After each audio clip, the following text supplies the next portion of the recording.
கவர்மெண்ட்டுக்கு ரைட்டு கிடையாது, இந்து முன்னணிக்கு ரைட்டு கிடையாது, பிஜேபிக்கு ரைட்டு கிடையாது, காவல்துறைக்கு இதுக்கு கேட்கறதுக்கு ரைட்டு கிடையாது.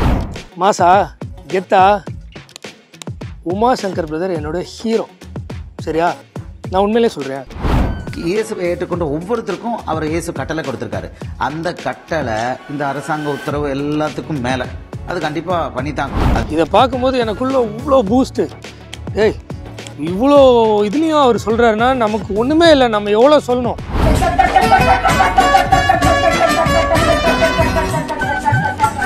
கடைசியில் எல்லோரும் டயர்ட் ஆகிட்டாங்க. கடைசி வரைக்கும் அது போல அவங்களே ஒரு முடிவுக்கு வந்துட்டாங்க. வேதத்திற்கு எதிரான கிறிஸ்தவர்களை வறுத்து எடுக்க போறோம். வாங்க. இந்த ஆக்சுவலாக மைக் இல்லாததுனால ஆடியோ கேட்கல. என்னென்னா அவர் என் பக்கத்தில் இருந்து சொல்ல நான் அதை ரிப்பீட் பண்ணணும். சரியா, என் வாழ்க்கையில் நான் வந்து பொய் சொல்லக்கூடாது அப்படின்னு ஒரு ரொம்ப ஸ்ட்ரிக்டான கொள்கையோடு இருக்கேன். அதுக்காக நான் இது வரைக்கும் பொய்யே சொல்லலையா அப்படின்னா 2014 பிப்ரவரியில் கடவுள் யாரும் தெரிஞ்சதுலேருந்து இன்றைக்கு வரைக்கும் கை விட்டு எண்ணிடலாம். அந்த மாதிரி தான் வச்சுக்கோங்களேன். நான் இதை போஸ்ட் பண்ணணும்னு சொல்கிறேன்னு சொல்லலை. எனக்கு தெரிஞ்ச அளவில் நான் பொய் சொல்ல. ஆனால் ஆபிரகாம் சொன்ன மாதிரி ஒரு 4-5 வாட்டி சொல்லியிருப்பேன். சரியா, ஆனால் அன்றைக்கி என்னை நிறைய பொய் சொல்ல வச்சுட்டாங்க. அது எனக்கு இன்னும் கஷ்டமாக இருந்தது. ஆனால் எனக்கு அந்த சுச்சுவேஷனை ஹேண்டில் பண்ண தெரில. நியாயமாக நான் என்ன பண்ணியிருக்கணும், அங்கேயே நிப்பாட்டி பிரதர் இந்த மாதிரி நான் பொய் சொல்ல மாட்டேன், நீங்கள் பொய் சொல்ல வைக்கிறீங்க அப்படின்னு சொல்லியிருப்பேன். ஏன் அப்படின்னு நான் சொல்கிறேன்னா, ஜெபம் பண்ணிவிட்டு உங்களுக்கு சரியாயிடுச்சு ஆனால் சரியாகாமலே சரியாயிடுச்சு, உங்களுக்கு விடுதலையை கொடுத்துட்டார் ஆண்டவர். ஆனால் விடுதலையை அந்த இடத்துல கொடுத்துட்டார் இப்படியே சொல்ல சொன்னாங்க. நானும் வேறு ஆப்ஷன் இல்லாமல் எல்லார்ட்டையும் அதை சொன்னேன். சரியா, ஆனால் நான் உண்மையாக மனசாட்சிக்கு விரோதம் இல்லாமல் ப்ரேயர் பண்ணது உண்மையாக தான் ப்ரேயர் பண்ணேன். ஏசப்பா இது உண்மையாக இருந்தால் நடக்கட்டு, சரியா அப்படின்னு நான் உண்மையாக தான் ப்ரேயர் பண்ணேன். நான் ஆசைப்பட்டு தான் ப்ரேயர் பண்ணேன். அதுவும் எனக்கு தப்புன்னு எனக்கு தெரியும். நான் அப்படி ஆசைப்படக்கூடாது. இது உங்களில் இந்த வீடியோ பார்க்குறவங்க எப்படி எடுத்துப்பீங்கன்னு தெரில. அவங்களாம் சுகமாகட்டும் அப்படின்னு ஆசைப்படக்கூடாதுன்னு சொல்லலை.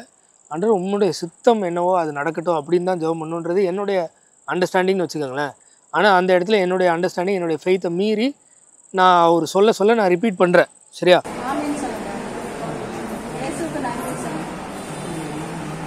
அவங்க சொல்ல ஆமேன்னு சொல்லுங்கள் நானும் சொல்கிறேன், ஏசுக்கு நன்றின்னு சொல்லுங்கன்ற நானும் சொல்கிறேன். இங்கே என்ன நடக்குதுன்னா, ஒரு ரோபோட் மாதிரி நம்ம சொல்கிறத அந்த மக்கள் அப்படியே ரிப்பீட் பண்ணுறாங்க. சரியா, இந்த குழந்தைங்கள்ட்ட ரைம் சொல்லி கொடுக்குற மாதிரி இங்கேருந்து இவங்க சொல்லுவாங்க, இங்கேருந்து இவங்க சொல்லுவாங்க, நம்ம சொல்கிறத அவங்க ரிப்பீட் பண்ணுவாங்க. அவங்களுக்கு அது புரிஞ்சுதா இல்லையா, அவங்க உண்மையிலே உள்ளே இருந்து தான் பேசுகிறாங்களா, அது அங்கே நடக்கலை. சரியா, அது மிகப்பெரிய ட்ராபேக்காக நான் பார்க்குறேன். இங்கேன்னு இல்லை, எல்லா இடத்துலையுமே காஸ்பல் ப்ரீச் பண்ண போனால் நின்று கடற்கடன்னு அதை ஒப்பிச்சுட்டு வந்துடுறது. அது அந்த நபருக்கு போய் சேர்ந்துதா இல்லையான்னு கூட தெரியாது. அதே மாதிரி ஹாஸ்பிட்டல் ஊழியன்னா போகிறது ஜெபம் பண்ணுறது, அங்கே அவ்வளோ ஸ்பேஸ் உங்களுக்கு கிடைக்காது. சரியா, அப்படி நல்ல ஸ்பேஸாக நம்ம எடுத்து பண்ணணுன்னா ஆப்வியஸாக ஒரு ஆளில் பொறுமையாக நிதானமாக அவங்கள்ட்ட பேசி அவங்க என்ன சொல்கிறாங்கன்றதை நம்ம கேட்டு நம்ம பொறுமையாக முடிக்கணும். இது ஆனால் எப்படி இருக்கும்னா, டார்கெட் முடிக்கிற மாதிரி இருக்கும். இன்றைக்கி போனோம், இந்த பிளாக்கை முடிச்சிட்டேன், இந்த வார்டை முடிச்சிட்டேன், அங்கே போனேன், அந்த வார்டை முடிச்சிட்டேன், இங்கே வந்தேன் அப்படின்னு இருக்கும். நான் அங்கே நடக்கிறது சொல்கிறேன். சரியா, ஒரு பெரிய டீம் வருவாங்க, ரிப்போர்ட் பண்ணுவாங்க அந்த வாட்ஸ்அப் குரூப்பில், இந்த பிளாக்கை நான் கவர் பண்ணிட்டேன், இங்கே நீங்கள் வர வேண்டாம், இங்கே நான் பார்த்துக்கிறேன். அப்படி உள்ளே போகணும். டக்குன்னு அவங்க என்ன மென்டாலிட்டியில் இருக்காங்க, அவங்க என்ன சொல்கிறாங்கன்றதெல்லாம் கேட்காம அவங்க நடுவில்லாம் அவங்க ஏதாவது சொல்ல வருவாங்க. அதே மாரி நம்ம என்ன நினைக்கிறோமோ அதை அப்படியே கொட்டி தீர்த்துட்டு வந்துடுறது. இதை மாதிரி அங்கே ரெகுலராக நடந்தது. இந்த பர்டிகுலர் பேஷண்ட்டுக்கிட்டையும் அப்படி தான் நடந்தது. சரியா,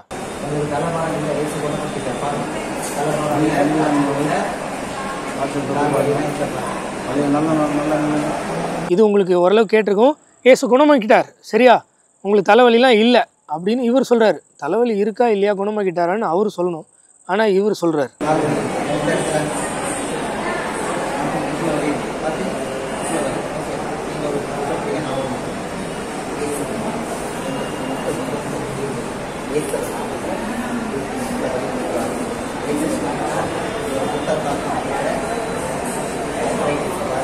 ஆல்ரெடி ஜெபம் பண்ணியாச்சு, அவருக்கு தலைவலி சரியாச்சு, முட்டியில் லைட்டாக வலிக்குதுன்றாரு. ஸோ திருப்பி அடிஷ்னல் ஜெபம், முட்டிக்காக தனியாக ஜெபம் பண்ணுறோம்.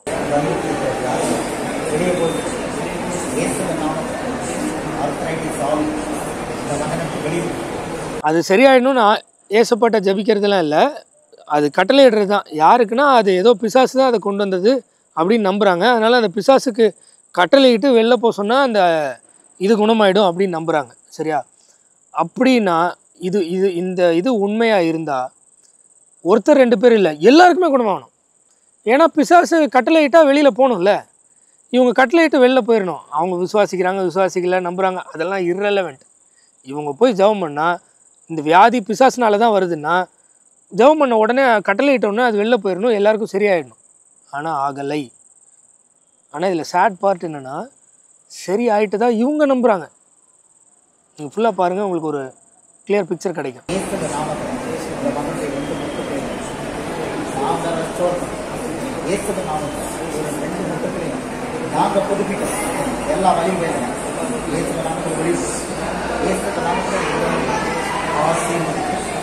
கட்டளை இட்டுக்கிட்டே இருக்கணும் போகிற வரைக்கும். ஆனால் போகல, உண்மையிலே போகல. சரியா?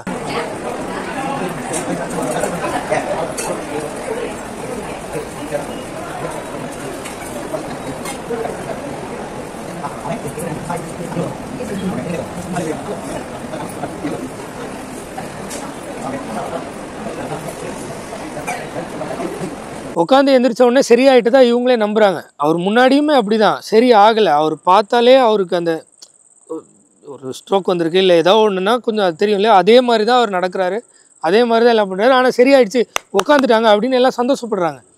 அவர் அதுக்கு முன்னாடியே இப்படி தான் இருப்பாரா இல்லையா அப்படின்றது தெரியாது.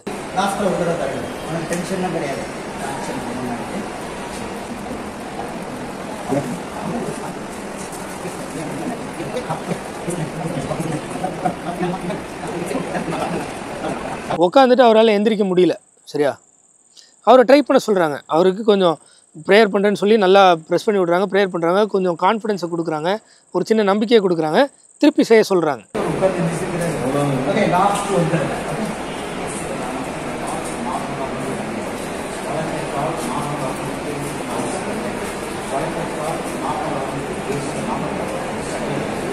நீங்கள் நோட் பண்ணிக்கலான்னு தெரில, கேப்பில் எனக்கு ஒரு ஆத்மா கிடச்சிது. அதுக்கிட்ட அப்படியே ஷிஃப்ட் ஆகி நான் அவரை தனியாக கூப்பிட்டு போயிடுவேன்.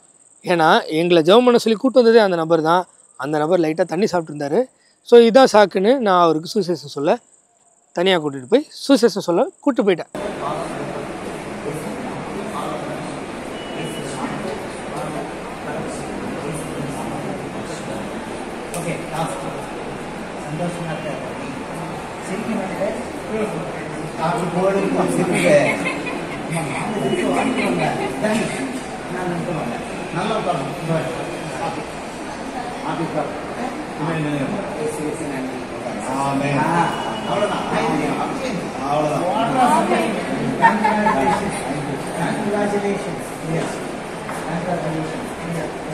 அவ்வளோதான் அன்னைக்கு நாள்.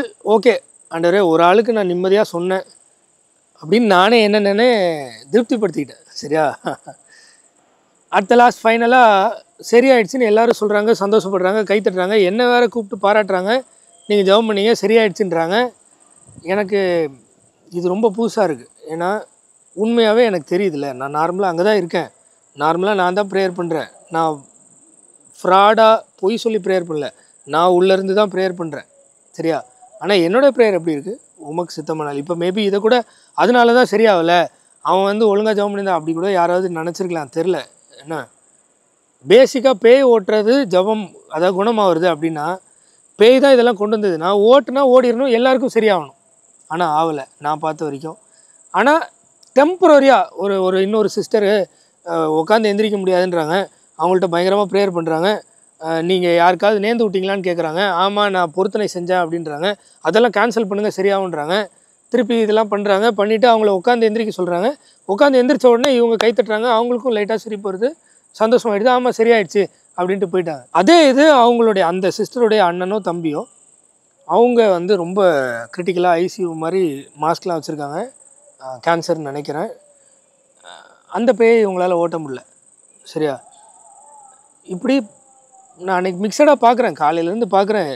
இவங்க சொல்கிறது அவங்களுக்கு கேட்குதா, அவங்க அதை ரிசீவ் பண்ணுறாங்களா, உண்மையிலே அவங்க கரெக்டாக அண்டர்ஸ்டாண்ட் பண்ணுறாங்களா, இவங்க உண்மையாக கரெக்டாக சொல்கிறாங்களா, அதெல்லாம் யாருமே பார்த்த மாதிரி இல்லை. நம்ம இந்த வாடை முடிக்கணும், அந்த வாடை முடிக்கணும், அது பண்ணணும், இது பண்ணுன்ற மாதிரி இருந்தது. அவங்க எல்லாருமே நம்புகிறாங்க. இவங்க ஜெபம் பண்ணி எல்லாம் சரியானதாக நம்புகிறாங்க. ஆனால் உண்மையிலே ஆகலை. சரியா?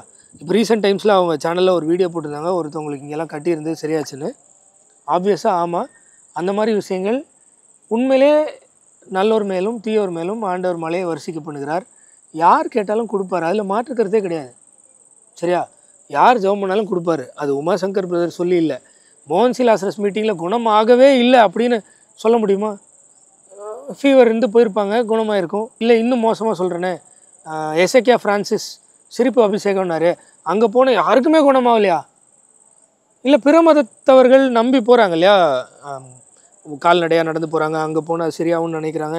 அவங்களுக்குலாம் சரியே ஆகாததுனால தான் கூட்டம் கூட்டமாக போகிறாங்களா? இல்லை அன்னை வேளாங்கண்ணிக்கு போகிறதுனால சரியே ஆகலைன்றதுனால தான் கூட்டம் கூட்டமாக போகிறாங்களா? ஆனால் இவங்க என்ன கிளைம் பண்ணுறாங்கன்னா, அது பேயினால தான் வந்தது, அந்த பேயை விரட்டுறதுக்கு எல்லாருக்கும் அதிகாரம் இருக்குதுன்னு கிளைம் பண்ணுறாங்க. அவங்க விரட்டுறதா நம்புகிறாங்க, ஆனால் விரட்டலை. ஆனால் அவங்களே சுகமானதாக நம்புகிறாங்க, அதை பயங்கரமாக என்ஜாய் பண்ணுறாங்க. அவங்க யாரும் ஃபேக்காக இல்லை, அவங்களுக்கு அது தெரியல. எனக்கு உண்மையிலே சுவிசேஷம் சொல்கிறதா கடைசி நாள் நான் அங்கேருந்து இதுக்கு மேலே வரலன்ற மாதிரி கிளம்பும்போது நான் இப்பவும் ஃபீல் பண்ணுறேன், கஷ்டமாக இருக்குது. இவ்வளோ வெள்ளாம்பியாக இருக்காங்களே அப்படின்னு, அவ்வளோ கேராக அவ்வளோ அஃபெக்ஷனேட்டாக எனக்கு வந்து அவங்க சொல்கிறாங்க, இங்கே தான் ஜீவ ஊற்று அங்கே தான் இருக்குது, நீங்கள் வந்துருங்கன்ற லெவலுக்கு சொல்கிறாங்க. ஆனால் அவங்களுக்கும் தெரில. சரி, என்னால் முடிஞ்சது இவங்களுக்காக நான் இன்னும் கொஞ்சம் வீடியோஸ் போட்டு ஓரளவுக்காவது பைபிள் படி இப்படி இல்லை அப்படின்னு புரிய வைக்கணும்னு நினைக்கிறேன். இன்னும் சில வீடியோஸ் போடுவேன். மற்றபடி உமாசங்கர் பிரதர் ஈவிலா அப்படின்னு ஒருத்தர் கமெண்ட்டில் கேட்டிருக்காரு, நிறைய பேர் கேட்குறாங்க. இப்போ ஈவில்னு தெரிஞ்சுக்கிட்டேன்றாங்க. இப்போவும் சொல்கிறேன், அதுக்கான தெளிவான விளக்கம் நான் லாஸ்ட்டாக ஒரு சூப்பரான விஷயம் பைபிளில் இருக்குது, அந்த அதிகாரத்தை படித்து சூப்பராக எக்ஸ்பிளைன் பண்ணுறேன். அது வரைக்கும் கொஞ்சம் வெயிட் பண்ணுங்கள். பாய்.